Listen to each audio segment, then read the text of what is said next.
قبرستان میں قرآن پڑھنا جائز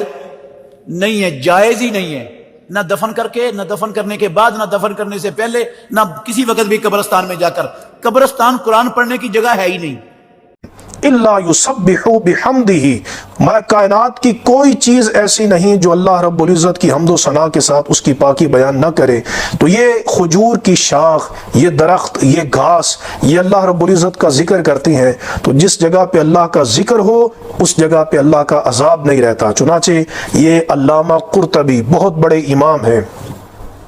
ان کی تفسیر القرطبی بڑی معروف ہے۔ یہ علامہ قرطبی جن کا سن وصال 661 ہجری ہے، انہوں نے التذکرہ کتاب کے اندر اسی حدیث کو نقل کرنے کے بعد، صحیح بخاری کی حدیث کو نقل کرنے کے بعد انہوں نے فرمایا وَيُسْتَفَادُ، علماء بیان کرتے ہیں کہ وَيُسْتَفَادُ مِنْ هَذَا غَرْسُ الْأَشْجَارِ، اس حدیث سے یہ معلوم ہوتا ہے کہ درختوں کے پاس، قبروں کے پاس درخت لگانا جائز ہے، گھاس اگانا جائز ہے۔ وقراءۃ القرآن علی القبور، اور اس حدیث سے یہ معلوم ہوا کہ قبروں پر قرآن کی تلاوت کی جا سکتی ہے۔ وَإِذَا خُفِّفَ عَنْهُمْ بِالْأَشْجَارِ، کہ جب درختوں اور کھجور کی شاخوں کے ساتھ قبر کے عذاب میں کمی ہو جاتی ہے تو پھر سوچئے فَكَيْفَ بِقِرَاءَةِ الرَّجُلِ الْمُؤْمِنِ الْقُرْآنِ، کہ اگر مومن مرد قبر پہ بیٹھ کے اللہ کا قرآن پڑھے گا، جو سراپا برکت والی کتاب ہے، مبارک کتاب ہے، جس کے پڑھنے سے اللہ کی رحمت اور فرشتوں کا اور انوار و تجلیات کا نزول ہوتا ہے، اگر وہ قرآن اللہ رب العزت کی کتاب قبر پہ پڑھی جائے گی تو پھر یقیناً اس کا بھی نفع اور فائدہ قبر میں میت کو قبر میں پہنچے گا۔ چنانچہ علامہ قرطبی بیان کرتے ہیں کہ انہ یصل الی المیت ثواب ما یقرأ، جو قرآن میت کے پاس پڑھا جائے اس کا ثواب میت کو قبر میں پہنچ جاتا ہے۔ اور کہتے ہیں یہ میری بات نہیں، یہ ذکرہ ابو حامد فی کتاب الاحیاء، امام غزالی نے احیاء العلوم میں اس بات کو نقل کیا۔ اور مروزی بیان کرتے ہیں کہ امام احمد بن حنبل نے فرمایا، امام احمد بن حنبل کتنے عظیم محدث، مجتہد، مقتدی اور مطاع ہیں، وہ بیان کرتے ہیں کہ اذا دخلتم المقابر، جب تم قبرستان میں داخل ہو، فقرؤوا بفاتحۃ الکتاب، تو تم سورۃ الفاتحہ پڑھو، قل اعوذ برب الفلق، قل اعوذ برب الناس، سورۃ الاخلاص پڑھو، وجعلوا ذلک لأہل المقابر، اور اس کا ثواب قبرستان والوں کو پہنچاؤ، فإنہ یصل الیہم، ان کا ثواب جو تم قرآن پڑھو گے اس کا ثواب اللہ تبارک و تعالی میت کو اس کی قبر میں پہنچا دے گا۔ اب دیکھیے حدیث کیا بیان کر رہی ہے، امام احمد بن حنبل، امام غزالی، امام قرطبی، انہوں نے کیا بیان کیا، اور مرزا جیلمی صاحب کتنی جرأت سے کہہ رہے ہیں کہ اگر پوری دنیا کے لوگ قبر کے پاس جمع ہو کر قرآن پڑھیں تو اس کا ثواب نہیں پہنچتا۔ یہ فتنہ صرف اس صدی کا ہے، وگرنہ آپ پڑھیے امام جلال الدین سیوطی وقت کے مجدد ہیں، دین کی تجدید کرنے والے ہیں، سنت کا احیاء کرنے والے ہیں، جنہوں نے اقامت دین، اعلاء کلمت اللہ اور بدعت کے استحصال کا فریضہ سر انجام دیا۔ وہ امام جلال الدین سیوطی شرح الصدور میں آپ ایک بہت پیاری بات بیان کرتے ہیں، چنانچہ اس کا صفحہ نمبر 269 ہے۔ آپ فرماتے ہیں کہ ان المسلمین ما زالوا فی کل عصر، کہ مسلمان ہر زمانے میں، یہ 911 ہجری میں ان کا سن وصال ہے، یہ اس وقت یہ بات بیان کر رہے ہیں تقریباً 500 سال پہلے، اور وقت کے مجدد بیان کر رہے ہیں کہ مسلمان ہر زمانے میں یجتمعون، وہ جمع ہوتے ہیں، وَيَقْرَؤُونَ لِمَوْتَاهُمْ، اور اپنے مردوں کے لیے قرآن پڑھتے ہیں۔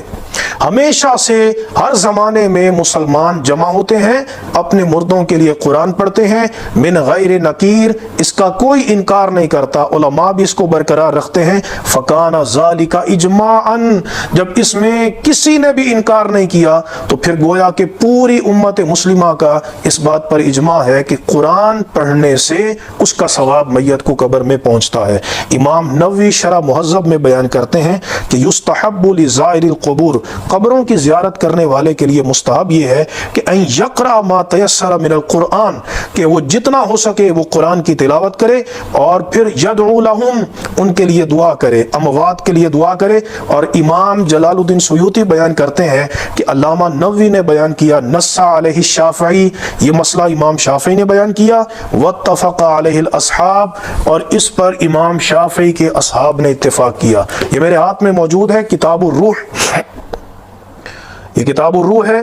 اور یہ حافظ ابن قیم کی ہے۔ حافظ ابن قیم علامہ ابن تیمیہ کے شاگرد اور بڑے جلیل القدر ان کے تلمیذ، جن کو عرب دنیا میں جن کو فالو کیا جاتا ہے، جن کی پیروی کی جاتی ہے، اور حنبلی فقہ کے بہت بڑے امام ہیں، انہوں نے کتاب الروح میں بیان کیا۔ وہ فرماتے ہیں کہ